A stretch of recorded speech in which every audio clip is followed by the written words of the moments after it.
So hello everyone, आज के इस वीडियो में हम बात करेंगे मॉडर्निस्ट पोइट्स की। एंड उससे पहले हम समझेंगे इस मॉडर्निज्म कॉन्सेप्ट के बारे में कि ये कॉन्सेप्ट बाकी सारे जो हमारे पुराने कॉन्सेप्ट्स थे उनसे कैसे डिफरेंट था।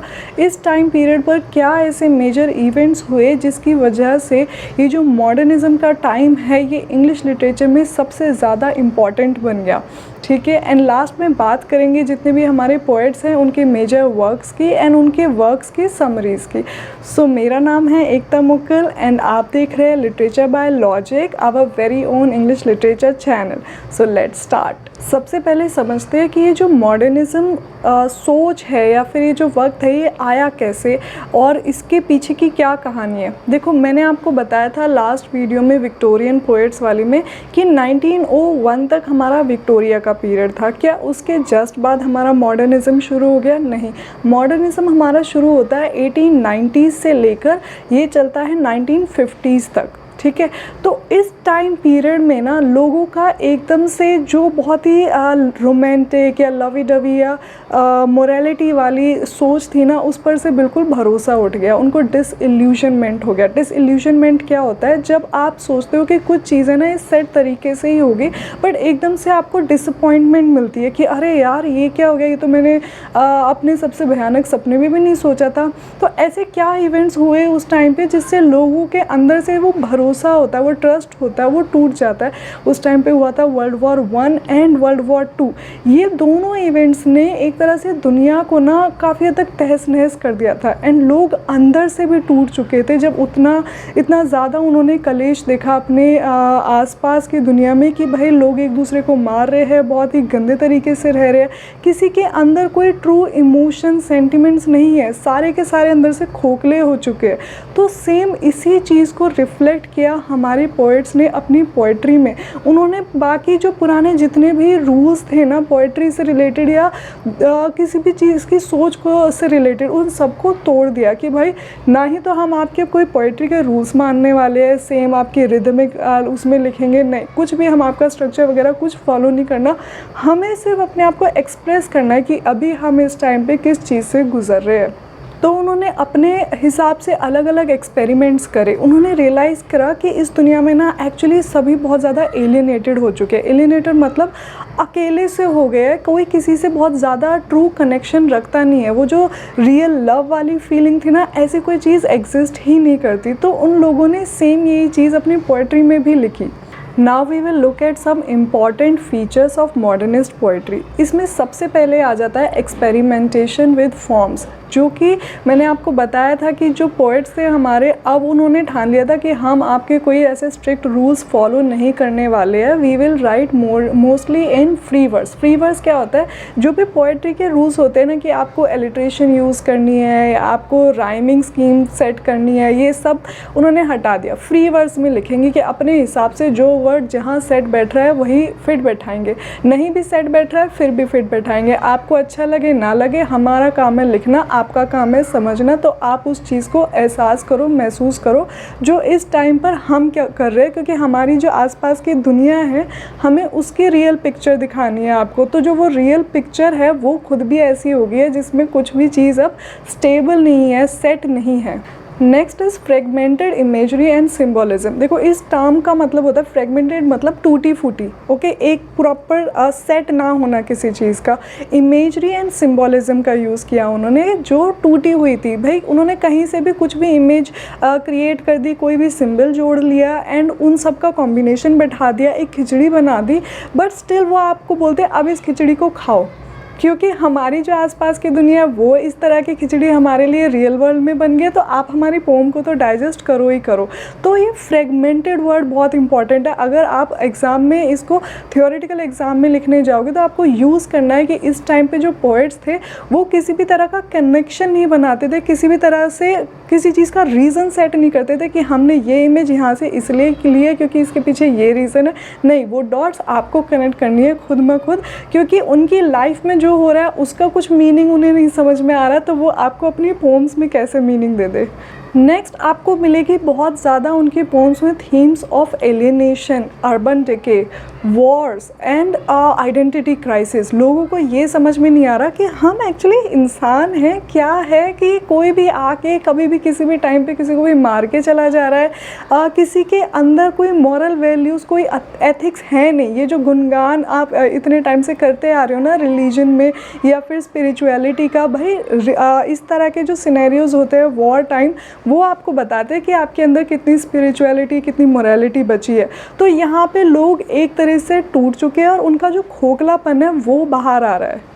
Then they have used a lot of myths and allusions. ठीक है, जैसे अभी तक की जो लाइफ चली आ रही थी ना, लोग बहुत ज़्यादा सुपरनेचुरल चीज़ों में बिलीव करते थे, सुपरस्टिशियस हुआ करते थे। तो उन्होंने बोला भाई अब रुक जाओ, हम आपको अपनी तरफ से बहुत सारे मिथ्स देते हैं। उन्होंने बहुत सारी कहानियाँ इस तरह की गढ़ी जो रियल नहीं थी एंड एल्यूशंस यूज़ करे। देखो एल्यूशन क्या होता है, अपनी पोम में इनडायरेक्ट रेफरेंस देना किसी और चीज़ का। अब ये कोई इंसान हो सकता है, कोई ऑब्जेक्ट हो सकता है, कोई प्लेस हो सकता है, कुछ भी हो सकता है।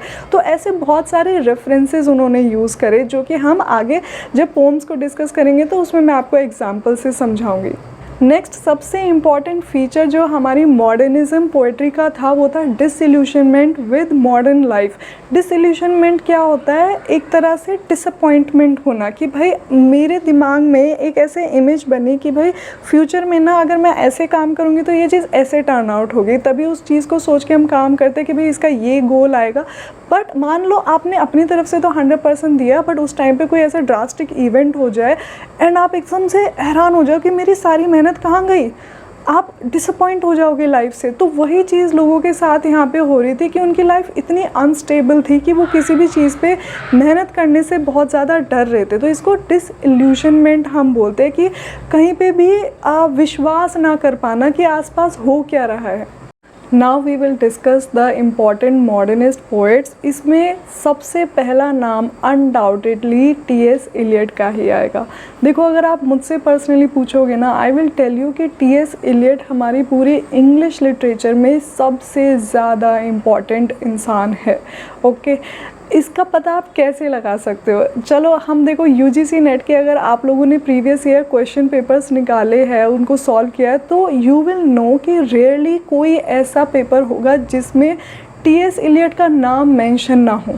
कभी उनसे बहुत डिटेल्ड क्वेश्चंस पूछेंगे, कभी उनसे थोड़ा कम डिटेल क्वेश्चन पूछेंगे, पर उनसे रिलेटेड क्वेश्चन 1 या 2 या 3 आएंगे ही आएंगे। तो इस चीज़ से आप इस चीज़ का गहराई पता लगा सकते हो कि ये इंसान हमारे लिए कितना ज़्यादा इम्पॉर्टेंट है। ठीक है, तो इनको हम डिटेल में भी पढ़ेंगे। कभी ना कभी मैं दोबारा से इनके ऊपर एक फुल फ्लेज वीडियो बनाऊंगी जिसमें इनकी सारी ऑटोबायोग्राफी, इनका सारा इम्पॉर्टेंट वर्क सब कुछ मेंशन होगा।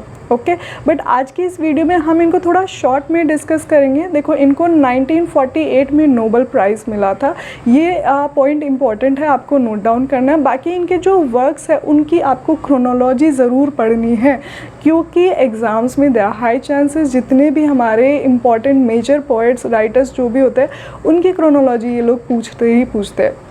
तो इनकी क्रोनोलॉजी नहीं छोड़नी। बाकी इनके कुछ मेजर वर्क्स है जो पोइट्री के हैं, तो आज की वीडियो में हम सिर्फ इनकी पोम्स को डिस्कस करेंगे। ओके, एंड अपकमिंग वीडियोस में जब मैं आपको नॉवेल्स या प्लेज या फिर ड्रामा ये सब पढ़ाऊँगी तब इनसे रिलेटेड जो भी वर्क आएगा I will cover that as well.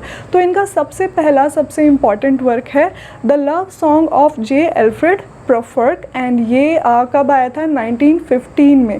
अब हम इसकी समरी देख लेते हैं। तो इस poem the love song of J. Alfred Prufrock में क्या होता है, ये बहुत ही इंटरेस्टिंग पोम है। देखो इसके अंदर स्ट्रीम ऑफ कॉन्शियसनेस का यूज़ किया है पोइट ने। स्ट्रीम ऑफ कॉन्शियसनेस को पहले समझते हैं कि ये एक तरीके का ना बहुत लॉन्ग नरेटिव सा होता है जिसमें इंसान अपने ही दिमाग में बहुत सारी चीज़ें सोच रहा होता है और पोइट उसको एज इट इज़ आपके सामने लिखता है कि भाई ये जो पोइट है अभी इसके दिमाग में ये चल रहा है। तो इस पूरी पोम में ना ज़्यादातर ये जो हमारा कैरेक्टर है एल्फ्रेड प्रोफर्क यही सोच रहा होता है किस किस चीज़ के बारे में, तो इसे एक पार्टी में जाना होता है जहाँ पे इसको जो जिस औरत को ये पसंद करता है उससे मिलने वाला होता है, बट ये बहुत नर्वस होता है एंड उसी चीज़ को ये बहुत ज़्यादा गहराई से सोचता रहता है, बहुत ज़्यादा अपने आप को खुद एंजाइटी क्रिएट करता है एंड टेंशन क्रिएट करता है अपने लिए कि यार मैं कैसा अपीयर होऊंगा, लोग मुझे कैसे परसीव करेंगे, क्या मैं उनसे ढंग से बात कर पाऊँगा या नहीं। तो बहुत सारी चीज़ें उसके दिमाग में चलती रहती है पूरी इस पोम में, ठीक है। मेनली इसका यही है कि वो उसमें ना काफ़ी ज़्यादा अनसर्टेन रहता है पूरे टाइम कि how the things will turn out. Okay, अभी इस पोम के अंदर है ना 3 मेन इसमें सिंबल्स का यूज़ किया गया है, इमेजेस का यूज़ किया है।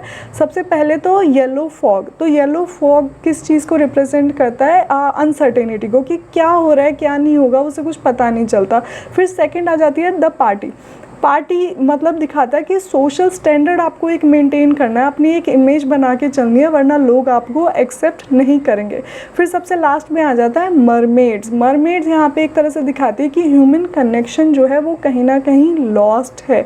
वो एक तरीके से एक इंसान दूसरे इंसान से अपना जो उसको रियल फीलिंग है ना वो शेयर नहीं कर सकता। बहुत सारी चीज़ों पे उसे पर्दा करके चलना पड़ेगा। अगर कोई इंसान डरा हुआ है, उसे ना चाहते हुए भी खुद को बहुत ब्रेव या फिर खुद को बहुत ऐसे पोलाइट और बहुत अच्छे से प्रेजेंट करना होगा, चाहे उसके अंदर बहुत कुछ और घबराहट सी चल रही हो।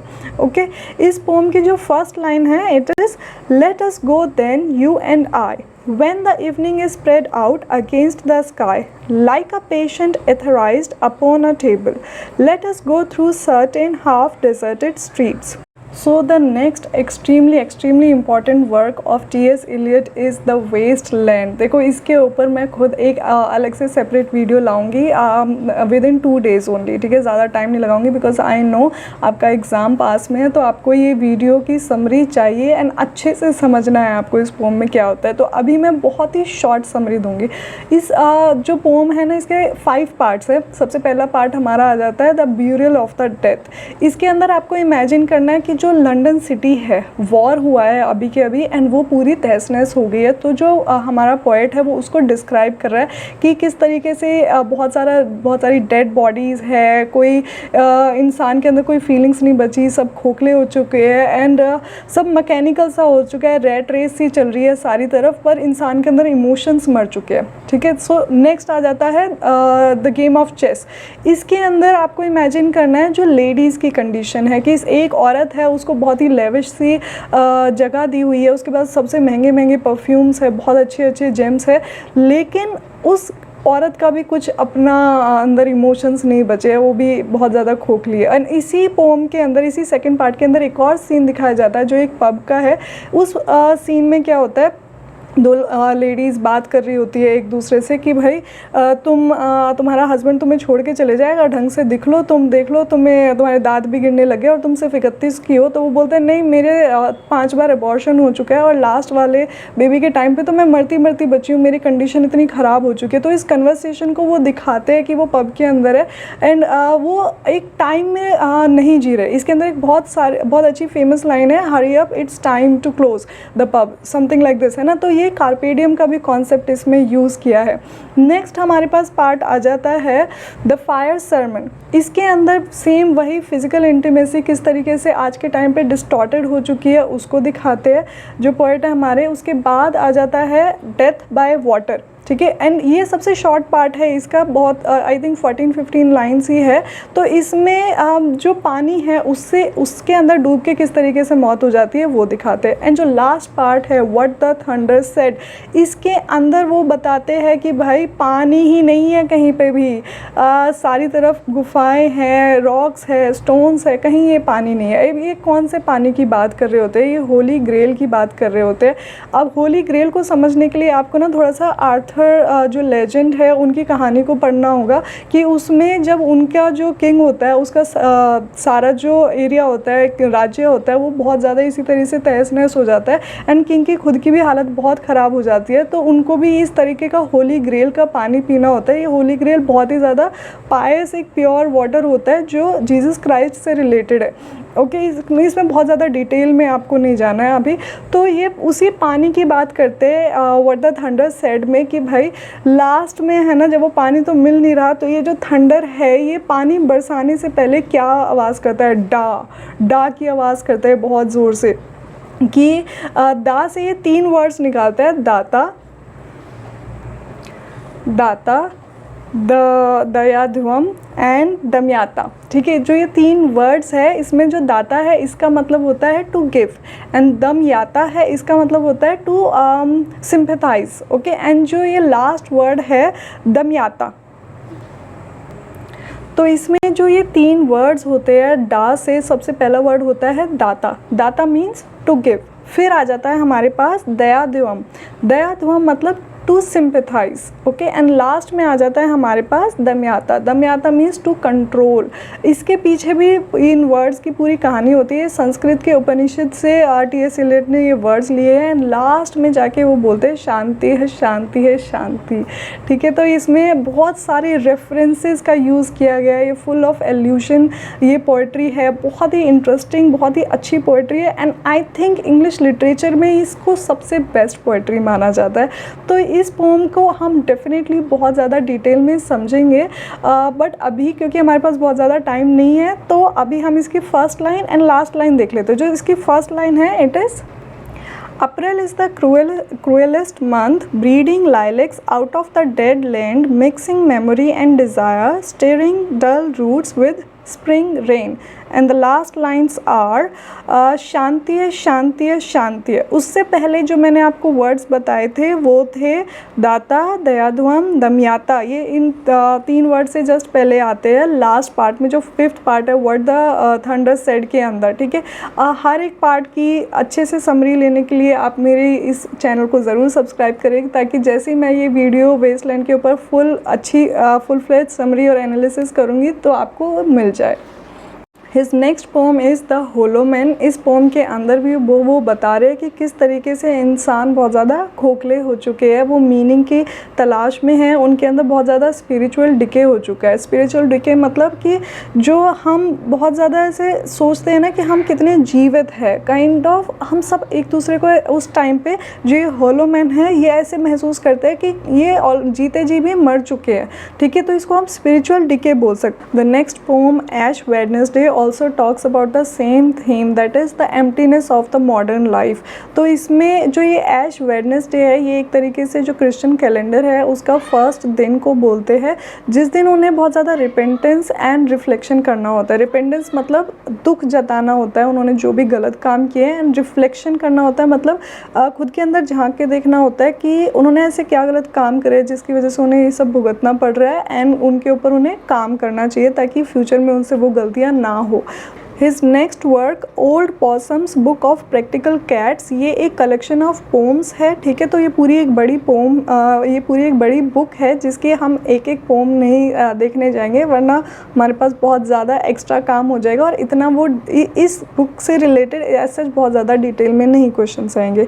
जो नेक्स्ट वर्क है 4 क्वार्टेट्स, ओके, ये इंपॉर्टेंट है। इसमें जो 4 ये वर्क्स है इसकी क्रोनोलॉजी आपसे पूछ लेंगे। ठीक है, इसके अंदर क्या क्या लिखा है ये पूछ लेंगे, बट अगेन क्योंकि इस वीडियो की ड्यूरेशन बहुत ज़्यादा लंबी हो सकती है, तो मैं अभी आपको एग्जैक्ट एक एक वर्क का डिटेल समरी नहीं दूंगी। इसके ऊपर भी हम फ्यूचर में एक और वीडियो बनाएंगे।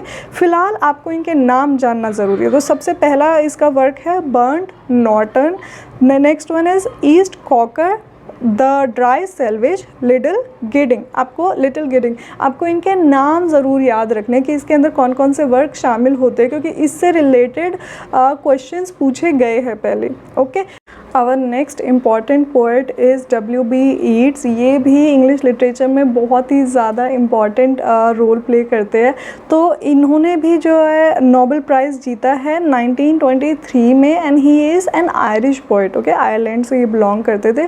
तो इनके जो सारे मेजर वर्क्स है मैंने यहाँ पे मेंशन किए हैं, बट एक एक वर्क की मैं आपको यहाँ पे समरी नहीं बताऊँगी। जो उसमें से भी बहुत ज़्यादा डिटेल में आपसे ज़्यादा पूछे जाते हैं, उन वर्क्स की मैं हम समरी डिस्कस करेंगे। पहले मैं आज आपको सारे जो इनके वर्क्स हैं उनके नाम बता देती हूँ। द स्टोलन चाइल्ड, जो भी आपको ऐसे ब्रैकेट्स में नाम दिख रहे हैं ना, मतलब वो पोम इनकी इस कलेक्शन के अंदर आई है, ठीक है। तो आपको इनकी क्रोनोलॉजी, कौन सी पोम कौन सी कलेक्शन के अंदर आई है वो जानना है। एंड आप अगर एक्स्ट्रा एफर्ट्स डाल सकते हैं तो प्लीज़ हर एक पोम की first line and last line ज़रूर देख के जाना, अगर एग्ज़ाम में आ गए तो आपको पता होनी चाहिए, ठीक है। Next is the lake isle of Innisfree, when you are old, the song of wandering Aengus, he wishes for the cloths of heaven. Next is Adam's curse, no second Troy, an Irish airman foresees his death, the wild swans at Cool, the Easter 1916. Next is the second coming, a prayer for my daughter, sailing to Byzantium, extremely important, Leda and the Swan, among school children, the tower, Byzantium collection, the circus animals, ठीक है। इसमें भी जो red में मैंने mark करके दिया आपको पोम्स, वो ज़्यादा इंपॉर्टेंट है। एंड अभी हम उन्हीं की थोड़ी सी शॉर्ट समरी देखेंगे। तो सबसे जो पहली पोम है इसमें एडम्स कर्स, इसमें क्या होता है, ये तीन लोग साथ में बैठे होते हैं, खुद W.B. ईट्स, उनकी lady love mod gone and उनकी भी एक फ्रेंड। तो इस पोम में वो सब डिस्कस करते हैं ब्यूटी को एंड पोइट्री को, कि वो बताते हैं कि भाई ये दोनों ही चीज़, लोग इन्हें समझते हैं कि कितना एफर्टलेसली हो जाता है, लेकिन इन दोनों में ही बहुत ज़्यादा एफर्ट्स देने पड़ते हैं। चाहे वो पोइट्री हो गई हो, उन्हें एक एक वर्ड सोचने के लिए बहुत ज़्यादा टाइम देना पड़ता है। एंड सेम ऐसे ही ब्यूटी मेंटेन करने के लिए भी उन्हें बहुत ज़्यादा एफर्ट्स करने पड़ते हैं। जो गॉड से उन्हें ब्यूटी मिली है, अगर वो उस पर ध्यान नहीं देंगे तो वो ब्यूटी भी ख़राब हो जाएगी। उन्हें अपने पर्सनैलिटी को हर तरीके से मेंटेन करना होता है। तो इस पोम की जो फर्स्ट लाइन है, it is we sat together at one summer's end the last line is as weary hearted as that hollow moon। जो नेक्स्ट पोम है W.B. ईट्स की, नो सेकेंड ट्रॉय, ये भी उन्होंने अपनी जो लेडी लव है मॉडगॉन, उनके लिए ही लिखी है कि क्या मैं इन्हें ब्लेम कर सकता हूँ, इन्होंने जो मेरी लाइफ इतनी डिस्ट्रक्टिव बना दी है कि मेरा प्यार इन्होंने एक्सेप्ट नहीं करा, इतनी बार मैंने कोशिश की इन्हें मनाने की। तो इस जो पोम की फर्स्ट लाइन है, it is should I have blamed her that she filled my days, and the last line is was there another Troy for her to burn. Yeats next poem is Easter 1916, ये बहुत ही important pome है उनकी। इसमें जो है 1916 में जब Ireland ने रिवोल्ट किया था कि भाई हम लोग जो है ना अपने, हमें आज़ादी दे दो, ब्रिटेन से उन्होंने कहा था। पर जैसे ही वर्ल्ड वॉर 1 हो जाता है तो वो ब्रिटेन बोलता है कि अब हम आपको 4 साल के बाद आज़ादी देंगे। तो लोग वो एकदम से भरोसा नहीं कर पाते ब्रिटेन के ऊपर कि भाई क्या पता तुम ना दो, तो वो अपनी जान गंवा देते, एक तरह से युद्ध छेड़ देते हैं उनके साथ कि भाई बहुत ज़्यादा रिबेलियस हो जाते हैं कि हमें तो अभी ही आज़ादी चाहिए। तो उस सिचुएशन के ऊपर ईट्स ने ये पोम लिखी थी अपन, क्योंकि वो खुद भी आयरलैंड से बिलोंग करते तो वो उन सेंटिमेंट्स को समझ सकते थे। बट उनका मानना था कि कोई बात नहीं, अब क्योंकि उनके वहाँ पे भी वॉर छिड़ गई है तो आपको भरोसा करना चाहिए था। पर वो ये दिखाते हैं कि कहीं ऐसा तो नहीं आपकी जो ये ज़िंदगी है ये ज़ाया चली गई, आपने एक गलत कॉज के लिए जान दे दी। तो ये काफ़ी सारे क्वेश्चंस रेज करती है ये पोम। तो इस पोम की जो फर्स्ट लाइन है, it is I have met them at close of day, and the last line is changed utterly, a terrible beauty is born। ये बहुत एक्सट्रीमली इंपॉर्टेंट लाइन है, आपको ये नोट डाउन करनी है। a terrible beauty is born कौन सी poem की कौन सी लाइन है। Yeats next poem the second coming is again very important. इसमें क्या होता है, वो बताते हैं कि एक जो ये दुनिया है हमारी एक एपोकैलिप्टिक चेन से गुजर रही है, मतलब बहुत ही भयानक चेन से गुजर रही है। जो अभी तक सोशल ऑर्डर जिस तरीके से मेंटेन था अब वो नहीं रहेगा, और एक बहुत ही परसुएसिव पावर आपको जाके आपके ऊपर राज करने लग जाएगी एंड आपकी कोई अपनी खुद की टेक नहीं रहेगी। तो इसके अंदर जो फर्स्ट लाइन है, it is turning and turning widening gyre, and the last line is slouches towards Bethlehem to be born। इस पोम के अंदर एक और बहुत ज़्यादा इंपॉर्टेंट लाइन है, things fall apart the centre cannot hold होल्ड। ये भी आपको नोट डाउन करनी है क्योंकि ये एग्ज़ाम में पूछी जा सकती है। So it's next poem is a prayer for my daughter. ये बहुत ही ज़्यादा ऐसे प्यारी सी पोम है जो उन्होंने अपनी छोटी सी बच्ची के लिए लिखी है। वो एक तरह से मैसेज देते हैं अपनी बच्ची को कि तुम है ना, ये जो आर्टिफिशियल बाहर की सुपरफिशियल ब्यूटी है, हमेशा इसके सहारे मत जीते रहना।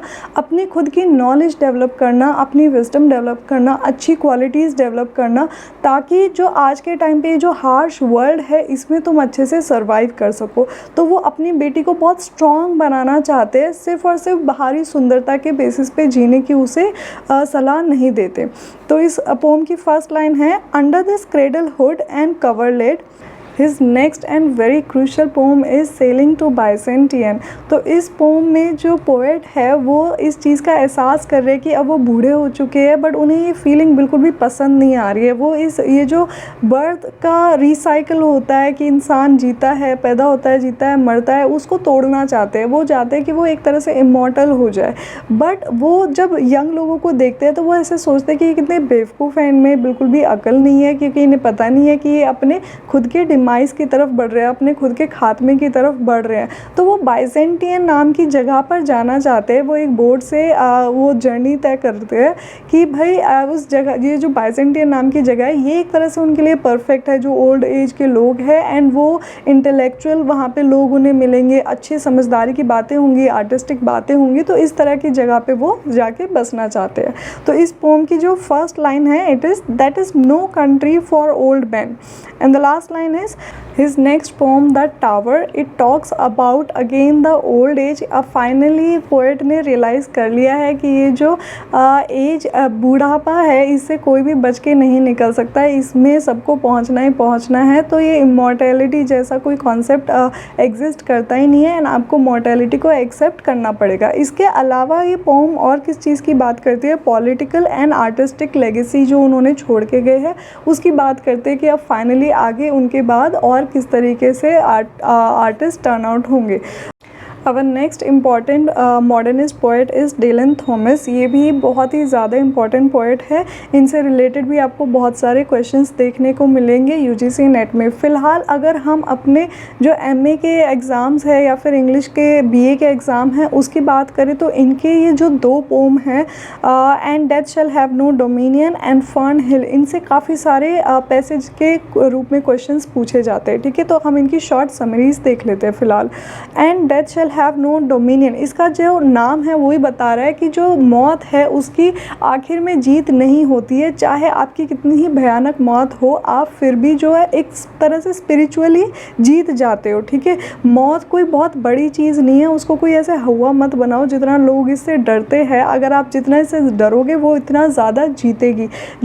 इतने सारे इस दुनिया में लोग हैं जिनकी बहुत ही ज़्यादा भयानक तरीके से मौत हुई है, बट जब मरने के बाद वो सब एक हो जाते हैं एंड दोबारा से वो रीबर्थ के लिए तैयार हो जाते हैं। अब क्योंकि वो रीबर्थ की बात करते हैं इस पोम में, तो वो इसी तरीके से बोलते हैं कि मौत को हराना यही है कि आप अपने दिमाग में सोच लो आप स्पिरिचुअली बहुत ज़्यादा स्ट्रांग हो and you know that after the death something new will definitely be there in your upcoming world.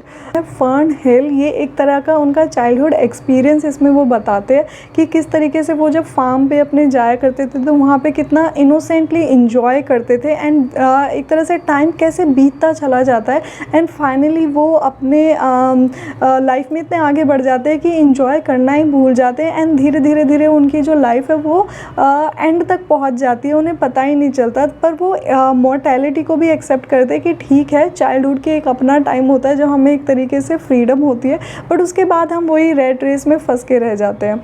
Dylan Thomas की जो बाकी की पोम्स हैं एंड वो किस कलेक्शन के अंदर आई हैं वो भी हम उसकी लिस्ट देख लेते हैं जल्दी से। 18 पोम्स एंड 25 पोम्स, ये इनकी स्टार्टिंग की दो कलेक्शंस है। इसके अंदर 18 पोम्स में इन्होंने जो पोम लिखी थी, light breaks where no sun shines, it is important.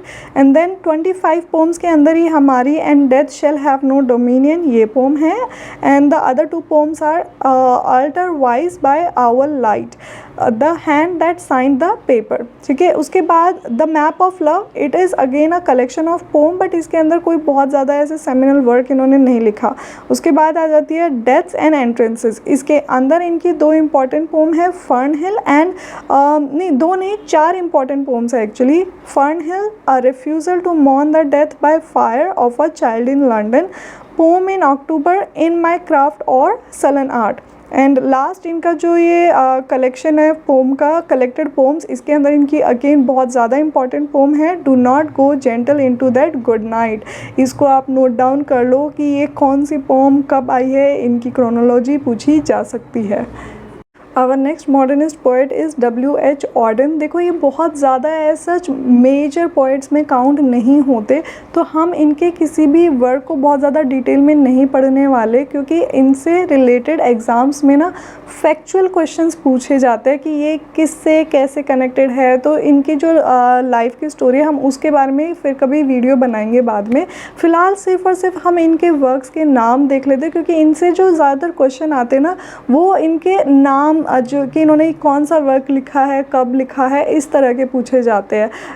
बहुत ज़्यादा डिटेल में क्वेश्चंस नहीं आते। तो इनका जो वर्क है पोम्स, उसके अंदर ये सारे जितने भी आपको ब्लू कलर में दिख रहे हैं ना, ये इनके कलेक्शंस है, पोम के कलेक्शंस। एंड उसके अंदर जो वाइट कलर में लिखा हुआ है वो उनके अंदर के इंपॉर्टेंट पोम्स है। ठीक है, तो सबसे पहला जो पोम्स हो गया वो है पेड ऑन बोथ साइड्स, ये इनका इंटरनल पोम है। देन लुक स्ट्रेंज, ये पोइट्री कलेक्शन हो गया, इसके अंदर oh what is that sound, ये इंपॉर्टेंट पोम हो गई। नेक्स्ट अनदर टाइम, ये इनका पोइट्री कलेक्शन है जिसके अंदर इन्होंने ये जो 2 पोम्स है in memory of W.B. Yeats, ये इंपॉर्टेंट मानी जाती है। Then Musee des Beaux Arts, I am sorry if I am pronouncing it wrong. Then the next poem is September 1, 1939 and then another one is funeral blues. Okay, ये भी इनकी एक important pome है जिसकी एक बहुत इंपॉर्टेंट लाइन लिखी हुई है यहाँ पे, stop all the clocks, cut off the telephone. Then another poetry collection is Nones, इसके अंदर इन्होंने पोम लिखी है in praise of limestone. Then इनकी जो पोएट्री कलेक्शन है द शील्ड ऑफ एचल्स, ये भी बहुत ज़्यादा इंपॉर्टेंट मानी जाती है। Then we have homage to Clio and इसके अंदर जो पोम है द मोर लविंग वन, ये माइनर पोम्स है, आपको बहुत ज़्यादा डिटेल में इसको नहीं पढ़ना है। सेम ऐसे ही हमारे एक और जो मॉडर्निस्ट पोइट है D.H. लॉरेंस, इनके जो बाकी के वर्क है नॉवेल्स वगैरह में वो ज़्यादा इम्पॉर्टेंट है। पोम्स ये पोइट भी माने जाते हैं, तो इनके कुछ कुछ पोम्स के वर्क्स आपको पता होने चाहिए। जैसे लव पोम्स एंड अदर्स, इसके अंदर इन्होंने सेंट ऑफ आयरिसेस एंड स्नेप ड्रैगन लिखी है। Then we have look we have come through, इसके अंदर ग्लोरे दे डिजॉन, I'm not able to pronounce it. Next is birds, beasts and flowers, इसके अंदर जो snake and hummingbird है आप सिर्फ और सिर्फ इसको याद रख लेना। बाकी जितने भी इनके वर्क है वो इतने ज़्यादा इंपॉर्टेंट नहीं है। Pansies, self pity, the ship of death and Bavarian gentians, इसको बस नाम से याद रख लेना कि हाँ ये D.H. लॉरेंस ने लिखी है, 1932 ये इनकी पोस्टह्यूमसली पब्लिश की गई थी। अच्छा, इन सारे पोइट्स के अलावा ना कुछ ऐसे पोइट्स भी हैं जिन्होंने स्पेशली उनकी जो थीम थी वो वॉर थी। ठीक है, तो मैंने उन सभी को वॉर पोइट्री के अंदर ऑलरेडी कवर किया हुआ है। आप वो वाली वीडियो मेरी पूरी देख लेना ताकि आपका जो ये पूरा एक टॉपिक है मॉडर्निस्ट पोइट्री ये फिनिश हो जाए। मॉडर्निस्ट पोइट्री के अंदर ही वॉर पोइट्री आती है, तो आप उसको छोड़ के मत जाना, अदरवाइज़ अगेन आपका इंपॉर्टेंट टॉपिक मिस हो जाएगा। ठीक है, finally we have reach the end of this video and if you have liked this video then please let me know how you liked it. If you have liked this video then please let me know in the comment section कि आपको video कैसी लगी and आगे आप और किस topic पर video चाहेंगे। मिलते हैं हमारी नेक्स्ट वीडियो में, तब तक के लिए टेक केयर, बाय बाय।